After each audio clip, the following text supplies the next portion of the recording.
I'm Fred Evans. Welcome to Montgomery Week in Review. There's been much talk recently about the woman's card in the presidential primaries. Mariana Cordier, a local attorney, will share her thoughts about this issue. The Nature Conservancy has become one of the major movers in the environmental movement. Kent Mason, a volunteer photographer for the Conservancy, will explain its purpose. Behavioral health is a term that seems to be gaining popularity. Stuart Rosenthal, the editor and publisher of The Beacon, has written about the subject and will tell us his reaction. We have all suffered with robocalls that seem to occur at the most annoying times. Henry Hailstock, who comments for this show, will tell us about what we can do about them. Mariana, welcome. Thank you for having me back. The woman's card. The Tell woman's us card. what that means in this present atmosphere of politics. Well, we have a presidential candidate, Hillary Clinton, who's a woman. Yes. And we have, there's also Bernie Sanders, but he doesn't come into this conversation as much as Donald Trump does. Okay.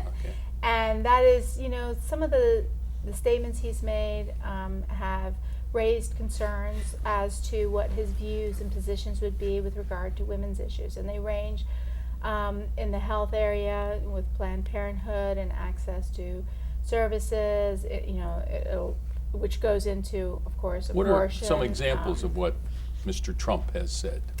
Or Well, it's interesting because, in this environment, it seems like anything goes, right? So he will comment if you're pretty, if you're ugly, if you're fat, if you're not, as if that is a characteristic that would reflect your intelligence, your dedication, your character. So it's a strange environment because it's basically name calling.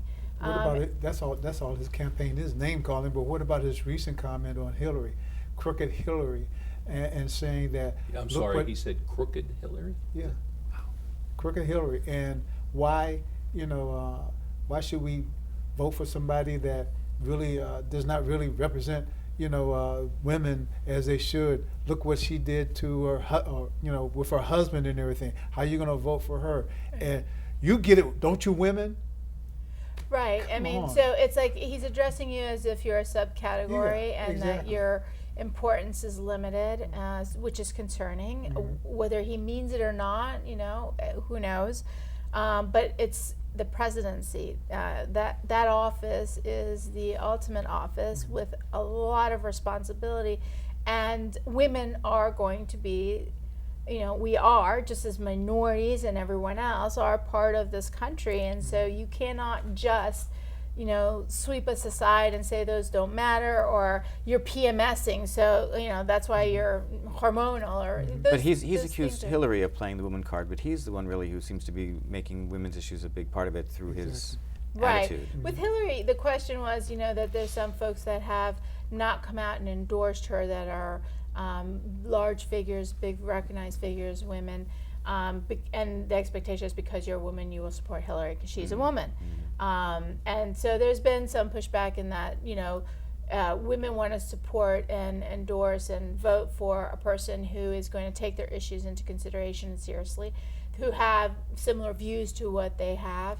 And that they're not going to have their rights infringed, Well, that was a issue in the, not to switch gears in terms of campaigns, but that was an issue that was very prominent in the Van Hollen and Edwards Yes. race. Mm-hmm. Yes, it was. Vote for Dawn Edwards because support women. There were very few women going to be replacing a woman who's one of the few female senators. It's an interesting issue. It's just a problem with me with the Republican side, how they were fighting back and forth on issues in themselves and personal attacks.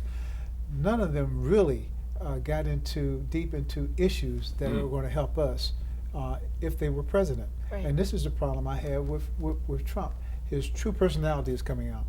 He is all against this, all against that, and he called everyone that ran against him a certain name and category. And now he's changing. And I hope the American people see that. He's changing his tone now. He's saying that He has no problem with crews, which I have a problem with, because I mean, look what he did throughout the whole campaign, and now all of a sudden he's a good person, and he hopes that he comes aboard, and I just hope people don't forget what he was saying earlier and what he's standing for. One now. of the concerns I think that I heard one of the political commentators make is that the attraction that Trump brings, that all the other established, candidates who are politicians and the rest, is that he brings that celebrity factor because of The Apprentice and the rest, and so they're almost, the question is, are they voting for him because they think that it's going to be a show?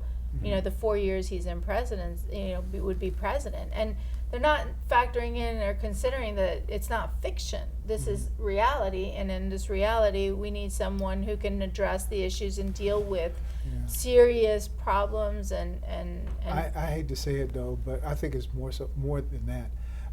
He is preaching to those people who are really are discriminatory against women, against Hispanics, African Americans, and just the immigrant population, period. And what people forget in their history, this country was built on immigrants. Well, I mean, it's promulgating hate as opposed to tolerance. Yes. And that makes it a very difficult social conversation, because we are having issues in the country that it's amazing that we have to address. Like, for instance, with the police departments and the African American communities and the Hispanic communities, and others. So, to let that bubble up and give it a stamp of approval, it's okay to say things and believe these things, as Trump seems to be garnering, then you really have a deep-seated concern of what would it look like if he became president. There seems to be a double standard here in terms of accountability. Right. Well, we have to move to the next issue, however. Okay. We will, I'm sure, discuss this Much more. in future shows. Tell us about Conservancy, Kent. Great to have you on the show. Thank you. The Nature Conservancy is the largest conservation organization in the world. Wow. And its goal is to conserve the lands and waters on which we all have to thrive, and plants, animals, and us, and how to conserve that so that we can live in a healthy world. We can live in a world where all species have a chance to survive. And we are one particular animal, the human being, that's really dramatically changing our world. And how can we manage our lives to conserve the world? And the Conservancy's program initially was to identify significant pieces of land where you could protect the biodiversity of that land and protect the clean water, that sort of thing. It's gotten much more complicated in the last 20 years because of how we are changing the environment. So the conservative. What are the key thing? This is not my area of expertise. Yeah. What are the key areas that we are endangering or having? You hear about global warming, but what does that really mean for us locally? Well, the Conservancy works locally, and it started out in the U.S. by biologists, and there was a number of organizations over the years. And in 1950, they created the Conservancy, and with the idea that you'd have chapters, and right now there's a chapter in every state, and so it works locally at the chapter level. And then they are also throughout the world in 69 Doing what countries. kind of things? Are you like cleaning up riverbeds, or? Well, I'm a photographer. I try to help them tell their story through photography. This is just one example, Bear Rocks Preserve, which is a gorgeous location. It's about 3.5 hours from Montgomery County. Where is it specifically? It's in West Virginia, on the Eastern Continental Divide. Everything east of the Divide goes into the Atlantic. Everything west of the Divide goes into the Mississippi and the Gulf. We don't think about there being two continental divides, but there are. And it's up around 4,000 feet, and it's the Conservancy bought up the mineral rights, bought up 6,000 acres, which they later transferred to the federal government to create Dolly Sod's Wilderness, and the Bear Rocks Preserve is right next to it. That was donated to the Conservancy through Dominion Power, And so the Conservancy works at the local level with communities and with businesses. And I know in Maryland, they said that this season, it's if you want to call it a bumper crop, there are more blue crabs than there have ever been before. And they're saying that it's a reflection of the hard work of cleaning up the Chesapeake. And so they're really excited about that, and they're going to be looking to see if there's an increase or an improvement with the oysters and that thing. But to hear that our bay is finally responding to the efforts and the cleanup and everything is fantastic. Which is the important. Conservancy is a part of. Right, Yeah. exactly. I did 3 days of, the past 3 days I've been in, down in Eastern Shore. There's the Nassawongo Preserve. It's easy for you to say. Yeah. Took me a while to learn. It's a 9,700 acre preserve that's Wow. it was started up locally at the local level. The local community wanted to, it's the northernmost area where you have cypress swamps. They were throughout the Eastern Shore. There were a lot of these swamps along the creeks. But the land was cleared, the land was drained with ditches, and most of them are gone. But the Conservancy has actually protected this one area. There's 90 rare and endangered species in this area, and they're working also with local agriculture on how to manage the water to create more filtration. So that we're not Protect polluting against the the bay. runoff. Yeah, and the Conservancy is working with not only local farmers but with the state in trying to protect the Chesapeake Bay. That's just one example of what they're doing. What can Joe or Jane Citizen do who lives in Rockville, Maryland in a single family house? What can they do to help the effort of the Conservancy or Okay, very directly, for example, the Conservancy jointly owns Bear Island, right down here along the Potomac River along the C&O Canal. That's around a 10,000 acre area. Got about 30 seconds. Go ahead. Okay, and you can volunteer with the Park Service or the Conservancy to work on that particular project. You can donate money. Always pictures? My pictures are helping them tell the story. Yeah. So that because people don't get out and see these places, Right. they don't know how Right. beautiful they don't see them at the peak of color with great light, and really see what's out there. Well, that's the main thing, having them get out into see wilderness, it. the national park. You know, they're celebrating the national park service and everything, and that's the thing. If you get out, they'll smell the fresh air, they'll see the freshness of the land, and enjoy the nature, and that's the main thing. Thank you very much, Kim, for your very enlightening information about the Conservancy. Thank you. And we'll be back in a moment. Thank you.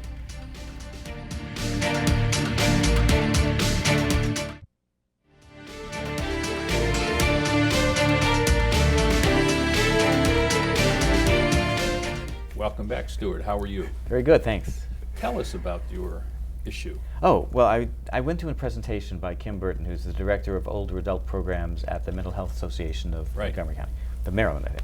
And she was describing behavioral health as a concept, and I've heard this term a lot. Well, yeah, And I've what always is wondered, it? well, what do they really mean by that? Because it seems to be used in the context of mental health primarily, but it's Right. used in this sort of generic way.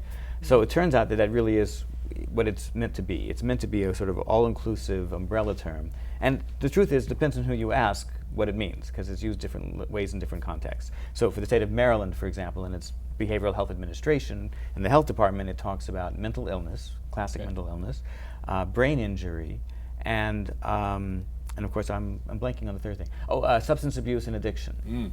So just those categories. Whereas when you talk to advocates for mental health or advocates for older adults, it can be used to include even cognitive impairment and dementias of all types, and even the side effects of medication. Because as we get older, we take medications. It may affect our behavior, may affect our minds. Even dehydration can affect how we behave. Right. So the idea, I think, behind the whole thing, and this is what I was writing about, is that it's all part of the mind-body connection concept. That just as our minds affect our bodies, our bodies affect our minds. Absolutely. And the truth is, she gave some good examples. She said, for example, a lot of chronic conditions, diabetes, even hearing loss, increases your risk of depression and anxiety. And yet when you have depression and anxiety, that affects your level of stress hormones, which can affect how well you fight off disease. So all of these things interact with each other. And the term behavioral health is meant to sort of suggest that and explain that how we behave is a function of both.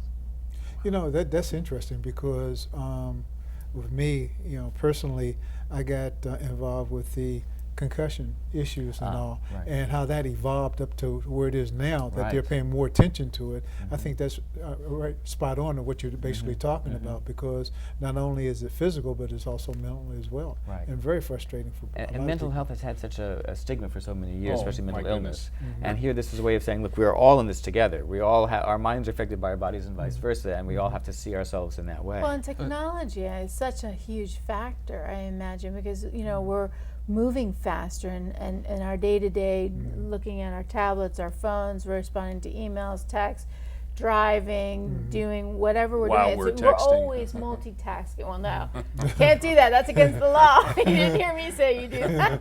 But what I'm saying is that there are several activities that we're doing.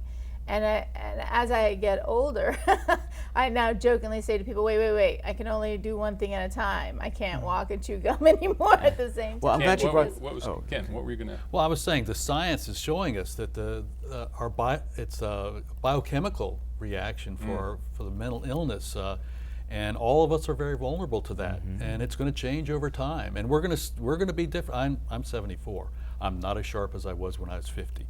You're very young looking, 74. And it you know it's definitely a biological change that's Yeah. affecting my mental capabilities. Right. Well, one and, thing's- and it starts out when you're very young. Some people don't have the right chemistry, and we look at their behavior and we judge it without understanding. It's like a handicap, the same as a Right, right. physical handicap. Right. This is a biological mental handicap. And furthermore, it does change over time in the sense that as we get older, our bodies metabolize drugs and alcohol differently.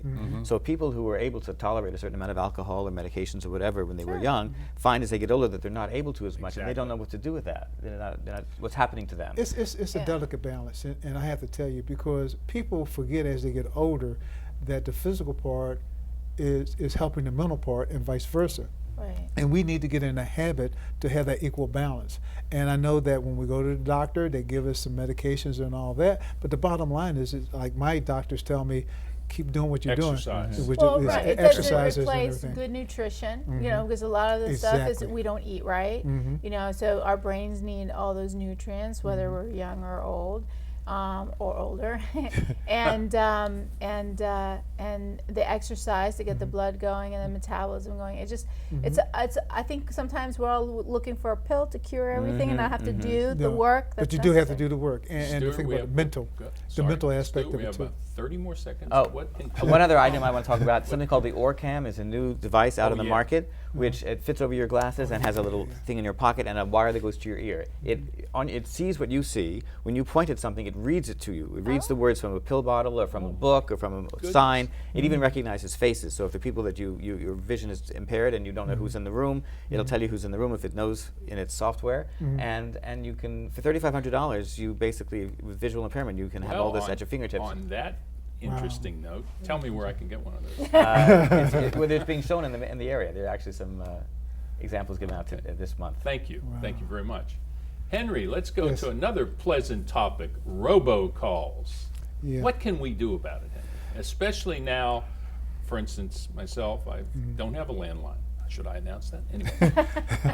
And I haven't had any problems with my cell phone so You far, will. but go ahead. You Tell will. us what the issue is. You will. You know, if I had one miracle to conjure up and everything, it would be having a phone that can block out all these robocalls that you don't want and everything, but it's not going to happen. You know, I guess a few years ago we had the opportunity to put on the no-call list. Right. And believe it or not, the federal government did knock out billions of those calls. But with the new technology, you know, you still have 1 million calls still being able to come through and come to your phone. And unfortunately, it's cheaper for them to do with the new technology, because you can have over 1 million calls come out and it will cost them virtually less than a penny to generate that per Really? minute. Wow. Per What are they minute. calling for? I mean, are they calling for Oh selling gosh, stuff or? free vacation. Scams primarily, right? knockdowns. Yes, basically scams. We will reduce your mortgage. Reduce your mortgage, right? Yes, or this is a call about your credit card. Don't be right. alarmed. We just want to reduce your interest rate on your credit card. All these scams, and it's really a problem. But really, there are some legal robocalls which we look forward to. You know, reminding you about your medical appointment, having your school system call you when they have to dismiss school early because of the snow. Those are all part of the same thing. They're all considered the Basically, it's robocalls. Robocall. Yeah, really robocalls. Because really, I thought I was going to talk. I was talking to a nurse when I was saying, "Well, do you want me to show up an hour ahead of time?" It was a recording. But You they know, telling me about the have a relationship appointment. with you. If they have a relationship with you, they're entitled Yes. to use it. Oh, But yes. But we're talking about these scams go to Well, just a million phone calls. With It's still a regardless. part. It's still a part of the system. And see, And that's there's no way to distinguish between those where you have a connection and when you don't. not really. But when you get those calls, let's just talk about that. When you get the Yeah, calls, what can you don't don't be alarmed. There's several things that you should try to do. One thing you shouldn't do is when you answer the call and they say, if you don't want to receive these calls in the future, hit number 3. Don't do that. Just hang up. Because when you hit that button, you're telling them, oh, this is a live, number, and we can call Keep it them on again. the list. Yes, you have to understand that the numbers that you see on your phone is not really a true phone call. So how many times have you gotten these calls? Yeah, a message. I was telling you earlier, I get them and it shows the phone number Yeah. and North Dakota.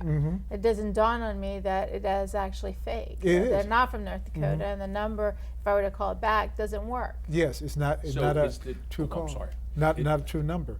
And the thing about it is that what they do is because of the technology, they can do X number of numbers in an area and a number Y of specific section to call. And you're talking about a million calls that they'll just throw out there, fake numbers. They're really fake numbers, and it might possibly get a hit. So I Now have it's- a question. I have a cell phone, and I rarely give out my number. I mean, rarely. It's I use it for emergency, basically. I have a landline that do all my calls on.